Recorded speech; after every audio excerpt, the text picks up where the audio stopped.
लोक जन समाज पार्टी भारत के राष्ट्रीय अध्यक्ष सतीश कुमार चतुर्वेदी पर जानलेवा हमला।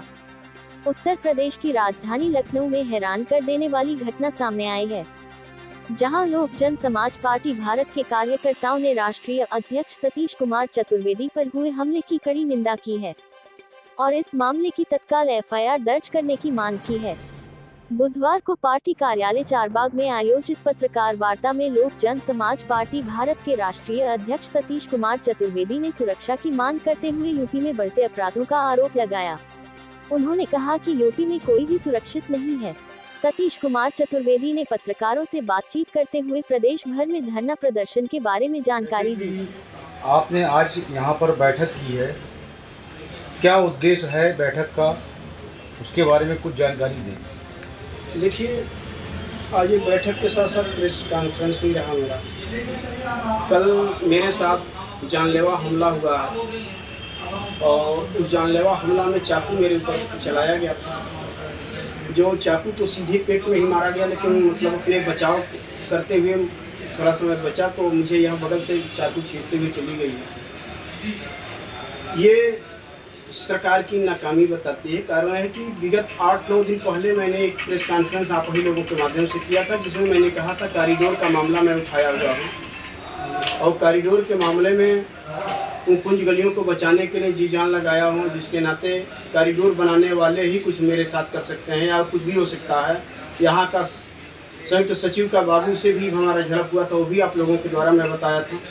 तो मैं आप लोगों को उस समय ही आशंका व्यक्त किया था कि हमारी हत्या कराई जा सकती है, जिसका जीता जागता साबूत किया गया कि 8 दिन भी नहीं बीता हमला शुरू हो गया। यहाँ से मैं जब निकला तो कुर्सी रोड पे टेढ़ी पुलिया है, जानते होंगे आप लोग। उसके आगे एक इंडियन ओवरसीज बैंक है, वहाँ कुछ लोग आपस में झड़प कर रहे थे, भिड़ थी। तो नेता होने के नाते, समाजसेवी होने के नाते मेरा नैतिक जिम्मेदारी बनता कि कहीं कुछ होता तो वहाँ 2 मिनट रुक करके देख लिया जाए, अगर बीच बदलाव करा पाऊँ तो मामले को शांत करा। जिस उद्देश्य से मैं रुका और रुकने के बाद मैंने कहा अरे भाई क्या क्या हो गया, क्या है। तो जो ही ये बात पूछा तब तक उस भीड़ में से एक आदमी कह रहा देखो देखो नेताजी आ गए, वही वाले नेताजी हैं।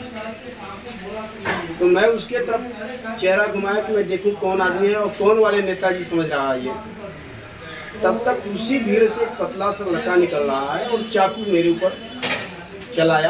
अपने आप को बचाते हुए मैं किनारे हुए, फिर भी चाकू का धार लग गया। अब वहाँ भीड़ हो गई थी, 112 नंबर बुलाया गया, जिसमें सुरेश बहादुर सिंह उसमें दीवान थे, 112 नंबर में हुआ है। वो बोले कि ठीक है हम इस मामले को निपटाते हैं। तो भीड़ ने कहा कि नहीं, हमें गिरफ्तारी चाहिए, हमारा एफआईआर दर्ज होना चाहिए। फिर चौकी इंचार्ज राम गोपाल को बुलाया गया। राम गोपाल एप्लीकेशन लिया हम लोगों से। कौन सी चौकी लगती है? गुलंबा में एक जानकीपुरम का टेढ़ी पुलिया की चौकी है, गुलंबा थाना है। राम गोपाल ने एप्लीकेशन लिया। उस प्रार्थना पत्र में कम से कम 10 लोगों ने अपना सामूहिक हस्ताक्षर करके दिया, मैंने अपना लिखित दिया। उन्होंने कहा कि मैं एफआईआर दर्ज कर लूँगा, सुबह आपको बुला करके दूंगा और रात बिरात उन लोगों को गिरफ्तार कराऊंगा। लेकिन अभी तक कोई सूचना मुझे नहीं मिली कि मेरा एफआईआर उन लोगों ने दर्ज किया या नहीं किया।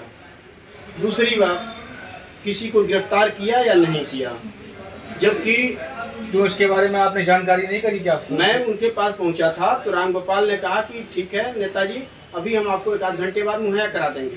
तो 10 बजे के बाद मैं इधर चला आया, क्योंकि दवा मुझे लेना था। रात में ही मैं गया था जब गुलंबा थाने के सिपाहियों के साथ मेडिको लीगल कराने। तो मेडिको लीगल हुआ था तो वहाँ डॉक्टर ने इंजेक्शन वगैरह दिया, फिर मलहम पट्टी जो भी करना था उन लोगों ने किया, ब्लड वहाँ रुका। उसके बाद फिर वहाँ से हम आए तो फिर दर्द दवा कराने लगे। उसके बाद आप लोगों से मुखातिब हो रहे हैं। और इनका फ़ोन करने के बाद मैं राम गोपाल को जब फ़ोन किया हूँ तो उन्होंने कहा कि एफआईआर नहीं दर्ज हुई है, एनसीआर दर्ज हुई है। जबकि हम रात में मांग किए थे, जनता मांग की थी कि एफआईआर दर्ज होना चाहिए। एनसीआर दर्ज हुई है और 25/24 उन्होंने नंबर बताया, वो नंबर कहीं किसी और का जा रहा है। ठीक, अब मेरे कार्यकर्ता धीरे धीरे जुटे। यहाँ हम लोगों में वार्ता हुई कि हम अविलंब वहाँ हमारे कार्यकर्ता जा करके प्रदर्शन करेंगे। सीधे लोग नहीं मानेंगे तो चक्का जाम करेंगे, उससे जानते नहीं करेंगे तो जहाँ जहाँ हमारा संगठन है, जिस जिस जिले में चाहे प्रदेश में है, हर जगह जन आंदोलन हमारे कार्यकर्ता करेंगे। क्योंकि इस सरकार की मंशा इस समय संदिग्ध अवस्था में लग रही है। कमलेश तिवारी कमलेश तिवारी वाला हादसा मेरे साथ अपनाया जा सकता है, ये मुझे लगता है। आप लोग, आपको जो है जान का खतरा है आपके पास, तो क्या कहना चाहेंगे आप? यही कि अगर सरकार के अंदर नैतिकता है तो जान की सुरक्षा कराए, नहीं तो फिर कमलेश तिवारी की जैसे हमारी हत्या हो जाने के बाद खुद भी बजाए। ये सिस्टम है, प्रशासन को ये तो चाहिए। क्या आपको लगता है कि पुलिस प्रशासन इस तरह की लापरवाही दिखा रही है? नहीं, बिल्कुल लापरवाही अगर ना दिखाती तब तक गिरफ्तारी हुई होती और मुझे सूचना मिला होता। अभी तक गिरफ्तारी ना हुई, सूचना कुछ ना मिला, तो इसका मतलब लापरवाही है।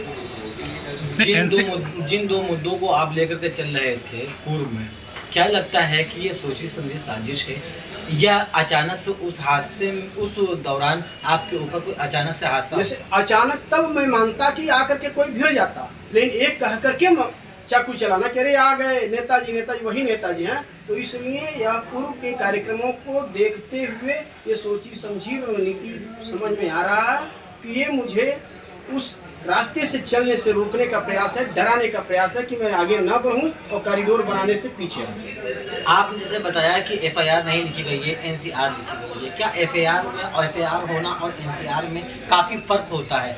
क्या लगता है कि इसमें भी कोई सोची समझी साजिश है कि एनसीआर लिखी गई है, एफआईआर नहीं हुई?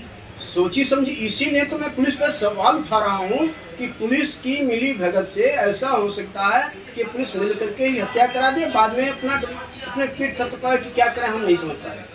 हो सकता है कि पुलिस के ऊपर भी कोई दबाव हो? नहीं, ये तो बिल्कुल दबाव, सत्ताधारी का ही दबाव हर जगह हो सकता है।